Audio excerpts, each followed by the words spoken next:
bonjour. Aujourd'hui, dans l'évangile de Saint Jean, chapitre 15, le Seigneur dit « Moi, je suis la vraie vigne. Moi, je suis la vraie vigne. » Et nous sommes ses sarments. Et nous sommes appelés à demeurer en lui. Jésus, lui, de façon tout à fait naturelle, donne vie. C'est quelque chose de naturel. Nous, il nous faut choisir de demeurer en lui.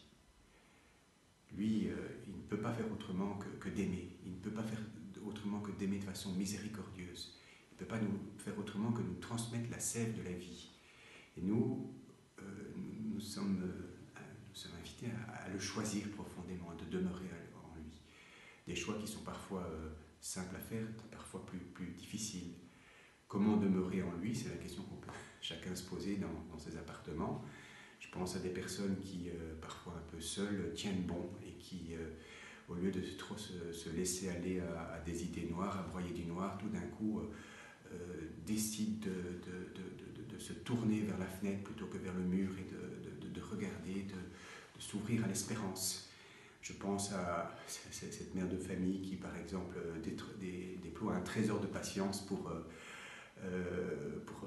elle doit faire plein de trucs à la fois et notamment accompagner les enfants qui font les devoirs ou qui essayent de faire les devoirs. Je pense à ces étudiants qui bossent à fond ou les gens qui sont dans... Voilà. Donc il y a mille et une façons de demeurer dans le Seigneur, aussi à travers la prière, évidemment, de façon...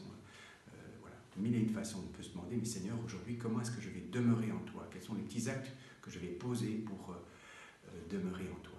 La deuxième petite chose que je voudrais vous partager, bien simplement, c'est que quand on demeure dans le Seigneur, un des signes, c'est que le Seigneur nous émonde, nous purifie.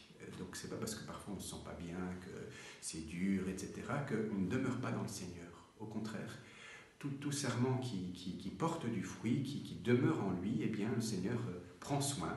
Alors souvent il en prend soin de façon joyeuse et la joie est là, et d'autres façons, c'est parfois plus douloureuse. Alors, rendons grâce au Seigneur pour le fait qu'il soit vraiment cette vigne dans laquelle nous pouvons vraiment demeurer, et rendons grâce aussi au Seigneur pour cette joie qu'il a de nous voir porter des fruits et des fruits qui demeurent. Bonne journée.